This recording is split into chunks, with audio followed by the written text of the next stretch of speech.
আজকে আমি আপনি 31st নাইটে পড়ে আছি, আগামী 2 দিন পরে উদযাপন হবে আমাদের সমাজের মধ্যে একটা বিশৃঙ্খলা পরিবেশ আমাদের দেশের মধ্যে সৃষ্টি হবে, ইতিহাসে নজিরবিহীন।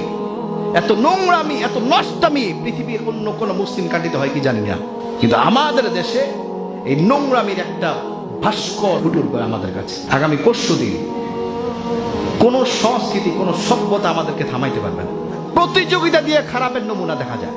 31st আসলে সারা দেশের মধ্যে যেই রকম আতশবাজি হয়, গবেষণায় দেখা গিয়েছে একজন মানুষ সর্বোচ্চ 70 থেকে 75 ডেসিবল কানে সাউন্ড সহ্য করতে পারে। 31শে ডিসেম্বর উদযাপন হয়, ওই রাত্রিতে পুরো শহরে, বিশেষ করে ঢাকা সিটিতে আতশবাজি এত পরিমাণ হয়, প্রায় দেখা যায় 90 থেকে 100 ডেসিবল পর্যন্ত হয়। মানুষের কানের ধৈর্য সীমার বাহিরে গিয়ে আওয়াজ হয়, কিন্তু কে কাকে থামাবে, কে কাকে আটকাবে? আতশবাজি যারা করছে, যারা ফানুস উড়াচ্ছে, শান্তির পতাকা বইয়ে দিচ্ছে, তুমি ফানুস উড়াইয়া শান্তির পতাকা না বইয়া দেখা যায় তুমি আরেকজনের ঘরের মধ্যে আগুন দিচ্ছ।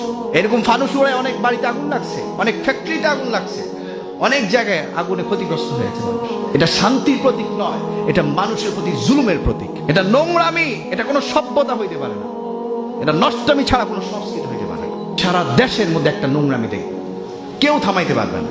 কেন থামাইতে পারবে না? এরা এক একজন আজকে জুমা পড়বে না, প্রত্যেকেই তো জুমা পড়বে। অন্য কোনোদিন নামাজ পড়ুক বা না পড়ুক, জুমায় সার্টিফিকেটের জন্য হইলো আয়সা নামাজ পড়ে। এই মসজিদ থেকে কেন কথা বের হবে না? এই মসজিদ থেকে কেন এলান হবে না? এই আতশবাজি এত ভয়ঙ্কর। গত 2 বছর আগে একটা ছোট্ট বাচ্চা, শিশু বাচ্চা, হার্টের রোগী, ছোট বাচ্চা মানুষ, এই হার্টের রোগী, আতশবাজি এত ভয়ঙ্কর ভাবে হয়েছে, আতশবাজির কারণে বাচ্চার হার্ট অ্যাটাক হয়ে গিয়েছে। ছোট বাচ্চা হার্ট অ্যাটাকের পরের দিনেই সে মারা গিয়েছে। আপনি আতশবাজি ফুটাচ্ছেন, আরেকজনের ঘরে বৃদ্ধ বাবা আছে, আরেকজনের ঘরে বৃদ্ধ মা আছে, আরেকজনের ঘরে বৃদ্ধ দাদা দাদি আছে, আপনাকে ভয়ে কিছু বলতে পারছে না। দেখা যাবে আপনি আতশবাজি ফুটাচ্ছেন, আরেকজনের ঘরে ছোট বাচ্চা আছে, আপনি প্রত্যেকটা আতশবাজির আওয়াজ ওই বাচ্চা লাফ দিয়ে উঠছে, ওই হার্টের রোগী বাবা লাফ দিয়ে উঠছে, মা লাফ দিয়ে উঠছে। এই লাভের বিনিময় কি হবে? আপনাকে ভয়ে কিছু বলতে পারছে না, ডাক দিতে পারছে না, কিন্তু সেই বান্দা আল্লাহর কাছে হাত তুলে দিবে, আল্লাহর কাছে বদদোয়া করবে। আল্লাহর কাছে দোয়ার সাথে সাথে আপনি দুনিয়াতে সারা জীবন যৌবন কাটাই দিলেও এটার কাফারা আদায় হবে না। সারা জীবন সদকা করলে কোনো লাভ হবে না, নেক আমল করলে কোনো লাভ হবে না।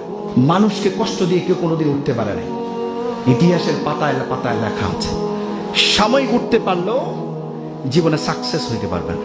একদিন না একদিন আটকে যাবে। দুনিয়া না আটকালেও কালকে আমাদের এই জায়গায় হিসাব আছে। ওই দিন আল্লাহ বলবেন, ইয়াউমাহুম